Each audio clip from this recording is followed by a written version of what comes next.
Welcome to the Fill Your Cups podcast. We're your hosts, Morgan and Bailey. Hey everybody, welcome to a bonus book club episode. We are so happy to be here. We had such a good discussion about this book with our physical book club. Dude, yes. So I'm really excited to talk about it here and with you all. And if you are following along with us, like virtually with the books, we read The Measure, which was it Nikki Erlick, I think? Yeah. Nikki That's how you Erlick. say it.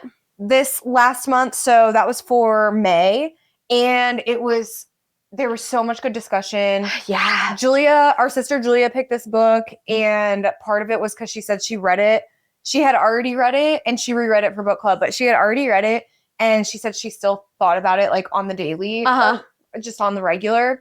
And so she really wanted to discuss it, and that was very smart because I can't imagine having read this book and having nobody else read it as well. And then you are just stuck with all your thoughts. You can't get any of them out, because that's why she said she chose it. She was like, when I finished it, nobody had read it, and so I had nobody to talk about it with. And she was like, but a year later, I still want to talk about it. Yes. It was a really good book. It was a really good book. I feel like I didn't really know what to expect, besides I knew that the book was about they get a string that tells them the lifetime of their life, or like the lifetime expectancy. The day, pretty much how many years they have to live.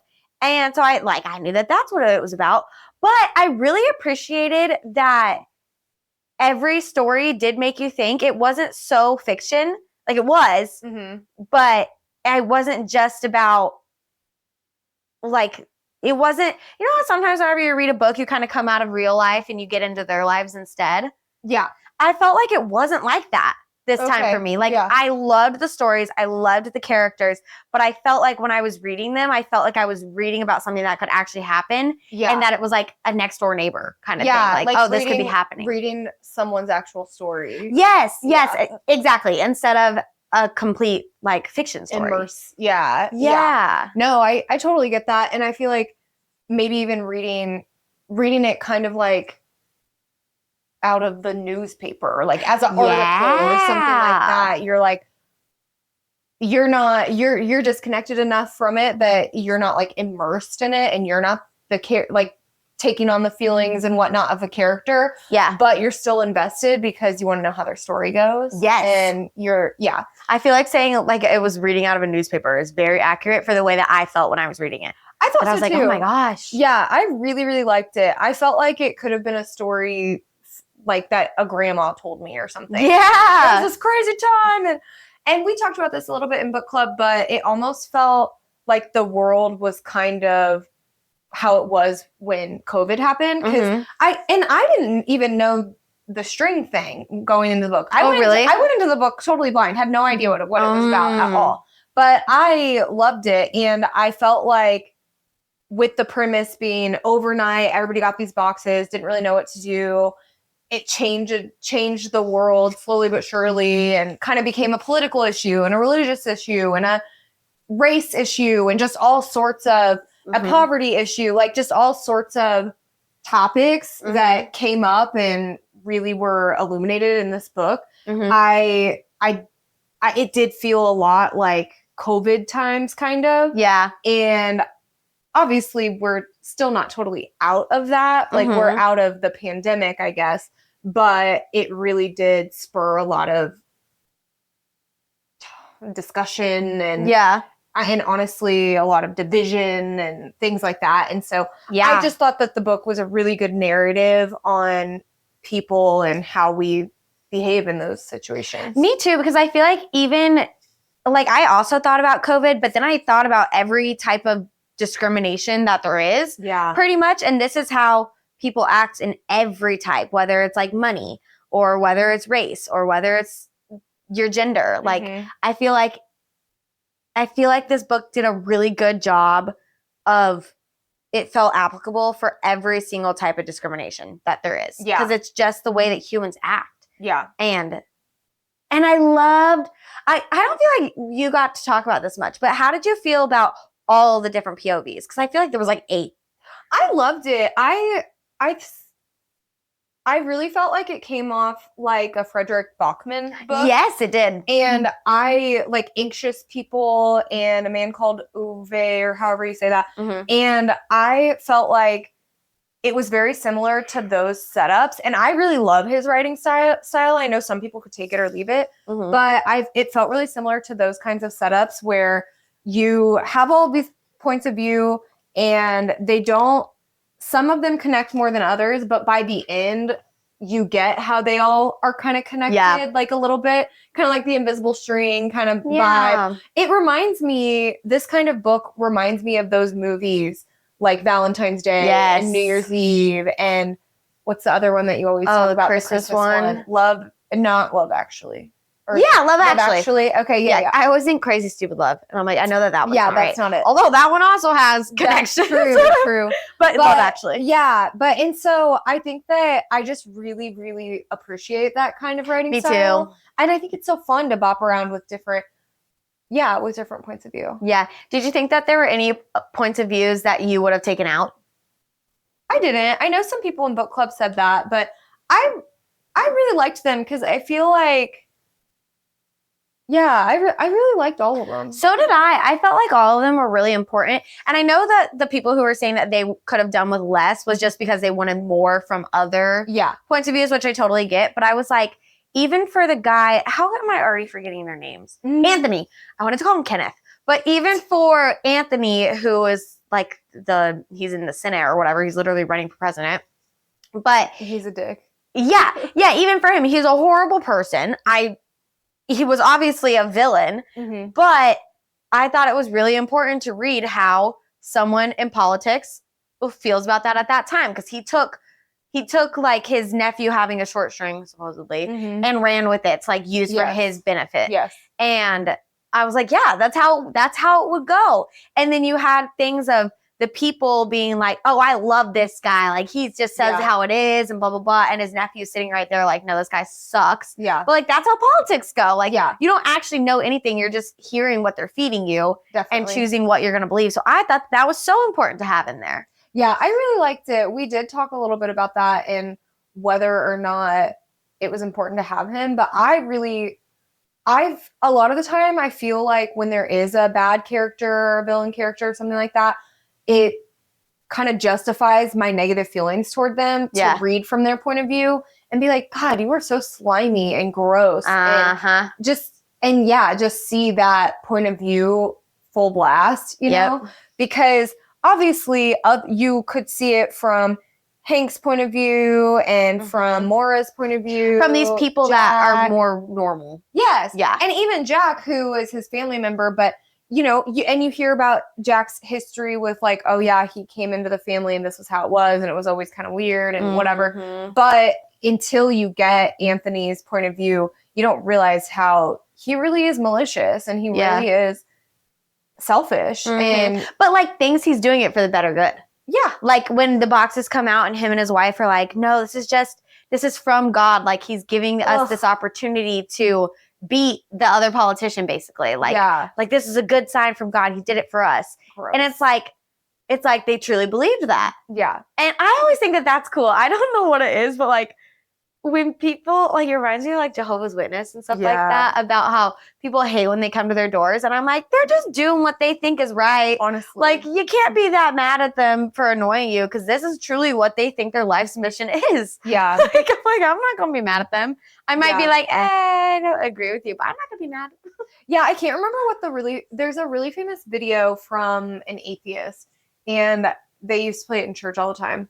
Not all the time, a couple times. And I can't remember who it is, but he's like a really well-known atheist. And in this video, he says, if you're a Christian, you really do believe that there's a heaven and there's a God and that accepting Jesus as your savior is the only way to live eternally and, you know, that sort of thing. He's like, I really hope that you, what's the word? Act on it. Proselytize or something like that. Apostatize? No. I don't think that's a word. Evangelize. Evangelize is what I was trying to do with apostolize.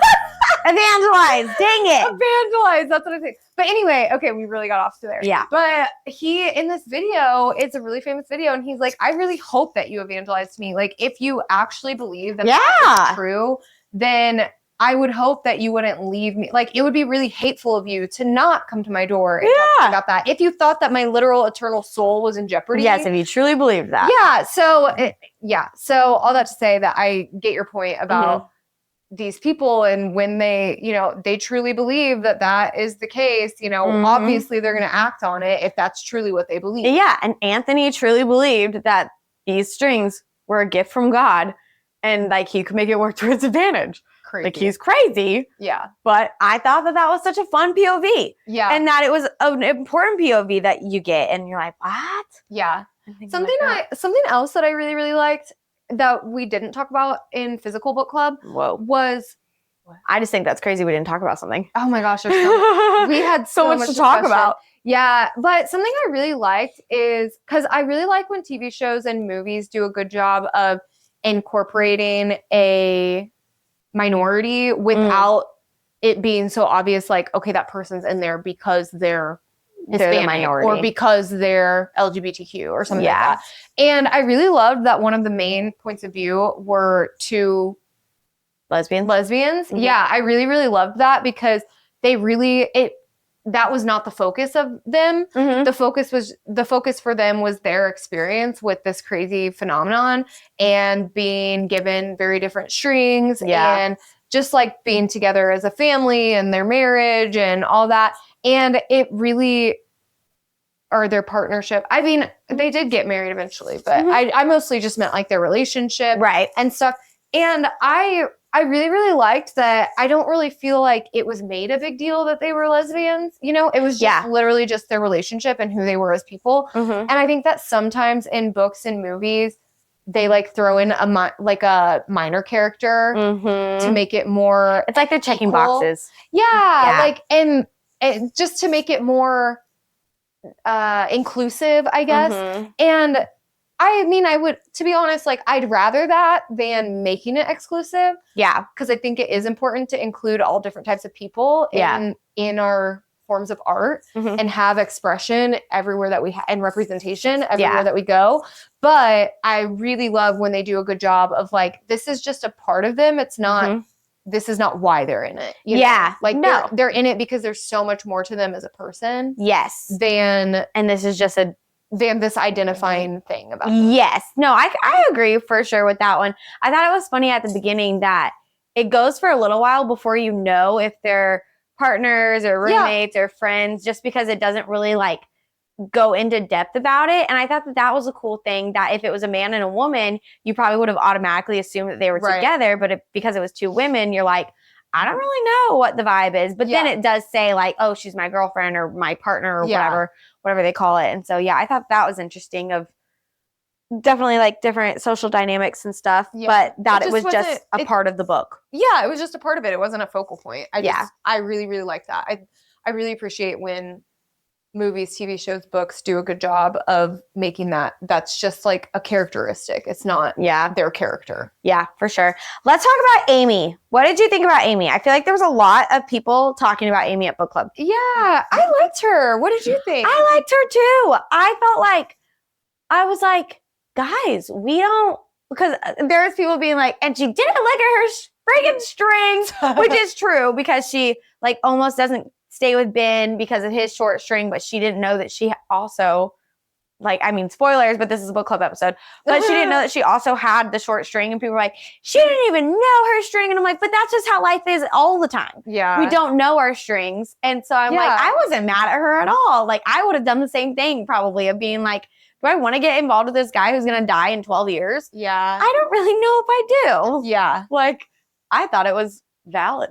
Yeah, I wasn't mad at her for not looking. I do think it's crazy. Like, I would have definitely looked. But I wasn't mad at her for not looking. But it was so tragic, like, and so heartbreaking and upsetting at the end. Yeah. When she does die with Ben.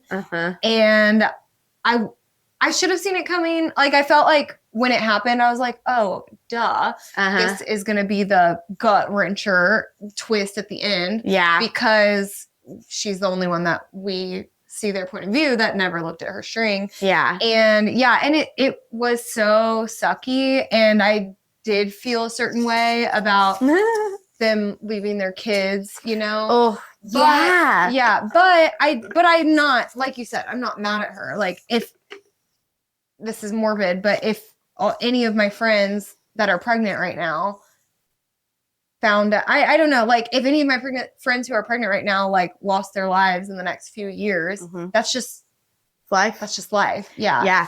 I felt the same way. I thought that she was going to have a much shorter string. I thought that Ben was going to live for years without her. Oh, really? Wow. Just because I was like, something tragic has to happen. Yeah. It's got to. But I also thought that, so Hank, his string is really short, but he joins the group of like the mid-stringers or whatever. And so like we already had that, but then that girl who's having the babies, the twins, I thought she was going to die in childbirth. I thought so too. And that she was going to have done the same thing Hank did. Yeah. And so I just kind of was like, oh, there's going to be another really short string. Oh, like lie about having a short, like a longer short string. Yes. Yeah. Like I definitely thought that that's what the girl who was giving birth was going to do. And then I just figured that Amy was going to have another short string. She wouldn't have known either way, but I thought it was just going to be shorter. Yeah. And then it was going to be kind of like a cruel joke of she didn't know she wanted to be with Ben because he wasn't going to live very long, but then she died before him or something. That's a good point. But obviously it didn't happen that way. And I thought it was more poetic that they died together.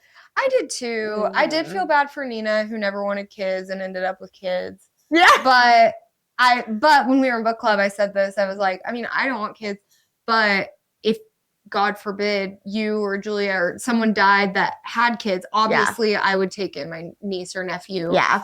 And would love them so much. Right. As their guardian, you know. Right. But yeah, I kept forgetting that Amy wasn't, like, that we didn't know Amy's fate. And I think that's why at the end it was so upsetting for me, because I was like, oh, I should have seen that coming. But it just kept being kind of on the back burner. Like, because you assume that they're going to live like this long, healthy life like we all do. Yeah. So I just didn't really, I kept forgetting that we didn't know her string and she was the only character like that. But I couldn't believe, what do you think she did with her box? Did she keep it the whole time? Oh, yeah, she did, because they looked at it at the very end. They were like, yeah, we looked at her string that we knew what length it was going to be, but where'd she keep it? It was identical to Ben's. That was like, I think it was just like in her closet somewhere. How could you keep your string that long and never look at it? Yeah, I would be way too tempted, and I would open it immediately, honestly. I said this in book club, but I am just such a control freak that I would want to know. Yeah. And I feel like in my head it would help me plan. Yeah. You know, and I'm such a planner. It would help me. Did you say, would you look? My first instinct was absolutely not. I would never look. That's so scary. I do not want to know. But then I think as time goes on, there's no way I couldn't look. Like the not knowing would eat me up. Yeah. Being like, I have to know. Yeah. Like I can't even I can't even know that there's a surprise. Like if Mason orders something for us and he's like, don't look at it. I'm like, oh my God, how can I not? Like I have to look. I do my absolute best not to. Yeah. But sometimes I tell him like, I have to know. So I'm like, there's no way I could actually not look at my string. Yeah. I just think it would be too tempting. Did you ever ask Jared if he would look at his or not? Yeah, he said, I don't know. Oh. Okay. There you go. I asked Mason because my instinct is no, but then I think that I would eventually. And he was like, yeah, I would look. And I was like, of course you would. Because then I would have to look because I wouldn't let you look alone. Which I also thought was a funny part because in the books, all the partners are looking together. Yeah. And I was like, I feel like I wouldn't want to look at in the same room together. Like I would want my own like feelings and emotions with my string and then come out and be like, hey, you show me yours, I'll show you mine. Yeah. But how did you feel about Ben's girlfriend that broke up with him because of his short string? I felt like it was horrible and like it was so sad, but I couldn't blame her, especially if she like, I feel like if you're going to break up with someone because of your short string, then you're already like, don't see yourself long-term with that person or something like I don't know, but it was horrible, but I get it in the way where I'm like, I mean, I wouldn't with Mason, it's different. I will live all my days with him, but I was like, I would understand not being married already and like not wanting Mason to be the person I live with forever and all my days. I would understand breaking up with them and being like, I'm really sorry, but like, it's almost like being like, we're not on the same path. Like, we're going to have very different lives. So I did understand it. Yeah. How'd you feel? I felt like it was terrible, but I do agree with you. Like, it may have just revealed something that was already underlying. Yeah.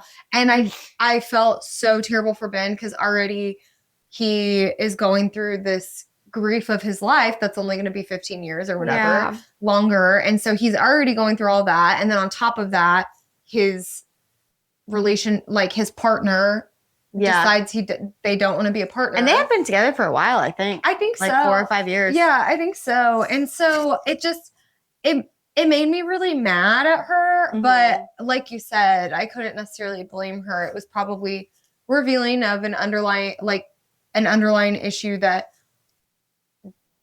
through thick and thin, they would not remain together. You know? And so, and I did love that it paved the path for him to be with Amy. And with Amy, when we saw from her point of view, when she was really battling with whether or not to be with him, we saw that for her, she wanted whatever life that they could have together. You know? Yeah. And that wasn't the case for what's her face. I don't even know her name. I can't remember. Kate or something. I don't know. Yeah. But anyway, so I did think it was terrible, but like you said, I can't necessarily blame her. It was probably more indicative of other stuff going on too. Yeah. She had also said whenever she was breaking up with him that she was like, I could just never not think about it. Like I would be counting down our days together. Yeah. And I was like, yeah, that would be horrible. And that's not a way to live. No, you know? no. Yeah. And normally you don't have a 15-year diagnosis. Like if that was going to happen to your partner and you find out that they only have like so-and-so amount of time to live, it's normally not 15 years. That's a long, awkward time. Yeah. To be like, how do we live? What do we do? What can we do? Yeah. Yeah. It did make me sad though, because I know Jared and I have talked about this because we've had family members in our lives that have had cancer and things like that. And it's actually really, really common for people who get diagnosed with cancer for their support system to kind of dissolve. Yeah. And it's not, I don't think people are like it's a subconscious thing. It's not a conscious thing, but it's almost like people think, oh God, your life is going to be shorter. I'm going to stay away. Like it could catch on kind of thing. Like it's a disease. Yes, exactly. And it's just really sad, like a really sad fact. But for a lot of people who are terminally ill, their partners will bail on them, or they'll get, their partners will ask for a divorce, or they'll leave them, or even friends will just stop reaching out, there's a lot of support a lot of the time at the beginning, and then friends just slowly stop reaching out and slowly stop hanging out with them. And we've had someone really close in our lives where this was the case, and they were really good friends with someone for a really long time and then got sick and are better now. But when they got sick, that person that they were really friends with for a really long time just stopped being friends with them. Like just stopped responding to messages and stopped. They used to get together at least like once every other week or so, and it's just really, really sad. And oh my God, it's something that you hear, but like you don't really realize it's true until someone's going through it. Yeah. I don't know what it is. Maybe I have too much. I don't know what it is, but I still have empathy for the person that chooses not to be friends. Yeah. Or like, cause I still understand it. It's horrible and I would not do it and I would not want it done to me, but I still understand it in the way where they're like, this is too much. Yeah. Or like, how can I be happy when they have all this going on?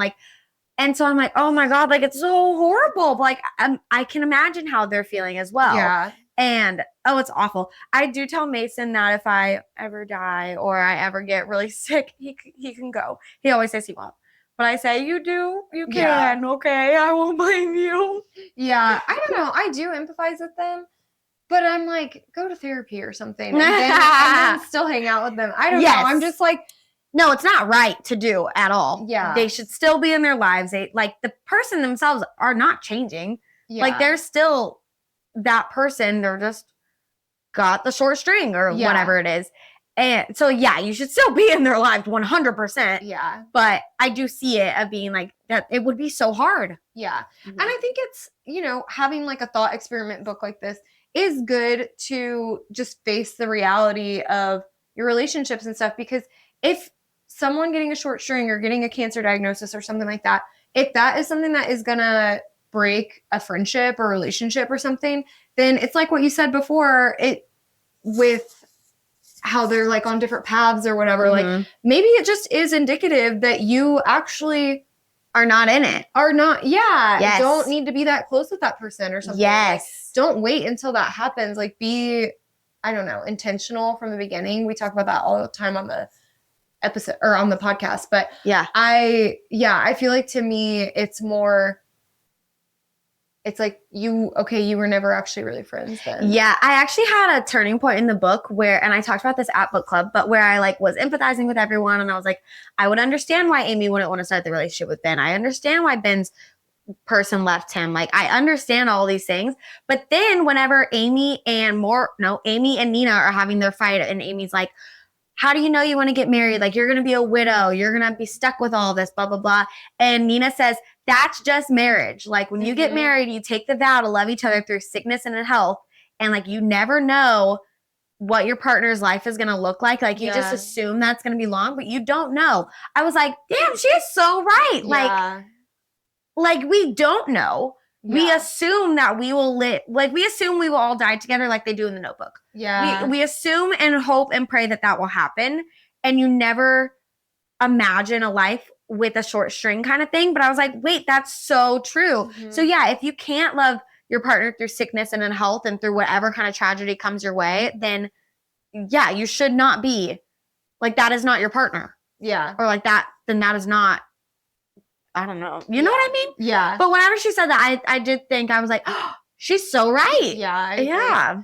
Yeah. Don't make that vow if you're not going to keep it. That fight annoyed me so bad. Me too. I was like, it was the only part that I was like, Amy, you were so dumb. But I think it was mostly just she was obviously battling with herself internally. And clearly she knew that she wanted to be with Ben. But yeah, she was just having such a hard time with his string. Yeah. And I don't know. That whole fight really frustrated me. And part of it was just because I do have sisters. And I was like no way would this keep me. Maybe that would happen, but I don't think that, nothing could keep me from your guys' weddings, Yes. Or even if we had a fight like that, I don't think I would uninvite you either. No. Like, it was just odd to me. I had that problem with that too, where I was like, no, that could just never happen. And in a life where you have been given lengths of time. Yeah. Like why would you let time go unspent like that? Yeah. So I was like, no, I don't think that would happen.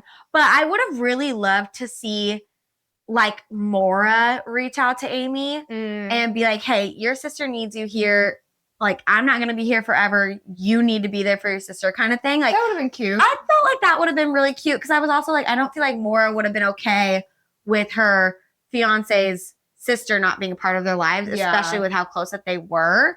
And knowing that she wasn't going to be around forever. Yeah. So I felt like that would have been a fun touch. But I did obviously like that they came around. It wasn't said that they got like that Amy and Nina made up until it was the actual wedding. Yeah. And it's like at the reception. And it's like, okay, Amy's Thank there. God. Because I was like, is Amy not there? Like, how did Nina get married and Amy's not there? Yeah. Like, that's crazy. And Ben was there because he was in Maura's group. So it's like, could you imagine if Ben was there but Amy wasn't? No. That's crazy. No, yeah, I'm really glad that the book did not do that. I would have really loved to see, like you said, like there's no way that would have kept us apart kind of thing. Or like, and mostly just because, I mean, not everybody's that close with their siblings, but they were close. They were. Yeah. Yes. They made it seem like a relationship that I relate to with being so close to my sister. They were best friends. They talked all the time. Yeah. They were very open with each other. So yeah, I was like, there's no way. And you could tell that they both felt bad about it afterwards. Yeah. Even if they were like both angry with each other afterwards. So a real sister fight would have made up within like 2 days. Yeah. But whatever. That's what I say. How did you feel like everybody's endings shook out. Like, how did you feel about everybody's endings? I liked it. I felt like I actually would not have liked if there had been a cure or something like that. I would not have liked that because I would have been like, what's the point of the book? But I thought it was really good. I felt like everyone's endings kind of came together really beautifully. And yeah, I don't know. How'd you feel? I liked it. I thought it was really beautiful. And even though it was sad, for the most part, you knew how everybody was going to end because at the very beginning, they tell you with the strings, you know? Yep. So, like, you know that Hank's going to die pretty early on and stuff like that. But I did like the little connections, like Javi and Annika or Annika. Or, yeah. It, like that little connection, and I loved the grandpa and like the Gertrude. Yes, like letter. Simon and Gertrude. That was a big string to follow. It was. Yeah, I was like, but I did follow it. Like when it revealed, I was like, oh, it's so sad. Yeah, I did love that. But I did think it was really beautiful, and I felt like at the end, whenever it kind of goes into the future, it felt like, okay, the world's on kind of the other side of it. Yeah. And like there is some hope going forward, and that like the generation of new 22-year-olds and whatnot are going to handle this better than people before. And they're more equipped to, and like the video of the girl at graduation talking about how to not, I guess, use the privilege of having a long string to discriminate against people with shorter strings and whatnot. Like, that made me feel really hopeful, you know? Yeah. So I felt like it was a really moving book. I gave it 5 stars. I agree. I love that you gave it 5 stars. I gave it 4 stars. I don't really know why I gave it 4 stars and not 5 stars. It just wasn't a 5 for me. Yeah. You know, 5 is just, it's a 5. This one was a 4. It was actually funny because I did not know how I was going to rate it going into book club. I was like, I really don't know how I feel. Like, I liked it a lot, but it felt very different to me than any other book I've ever read. So I was like, I really don't know how to rate this like piece of fiction that doesn't really feel like fiction that also is, and blah, blah, blah. But once I got to book club and we talked about it for so long, I was like, you know what? I think this is a 4 because I loved every character, even Anthony, even stupid Jack. Was that his name? Yeah. Okay. I loved them all. I thought they were all important. I was really into every person's story. I really did feel like I was reading a memoir or like a newspaper of some sort, like reading about these real people's lives. And I think that's why it was hard for me to rate, because I never rate memoirs, because I'm like, who am I to rate how they're telling their story? Yeah. So, yeah, I ended up giving it 4 stars because I was like, no, I really did really like this book. And I felt very touched by it. And very like I felt like good reminders. Yeah. Yeah, I could see why it wouldn't have the pop of 5 stars, I guess. But I read this one in like 2 or 3 days, and it really spurred a lot of thoughts, like a lot of thought-provoking questions and whatnot. Yeah. And I really, really loved it. And I've been saying this for a couple of months because I've been really highly rating the book club books. Yeah. But I do think that because I'm reading such a long form series of the Brandon Sanderson novels that I'm reading, that are like 1,000 or more pages each, because I like our book club book always seems to be, seems to be like in between those books. It feels really good to like get into something like kind of quick and to the point, and just like thought provoking. So I really, really loved it. I like that a lot. Well, next, do you have anything else to add about this book? No, let's talk about next month. Okay, perfect. I was going to say, I feel like for adding about this book, there's so many things we could talk about. So many. But it would be a 3-hour episode.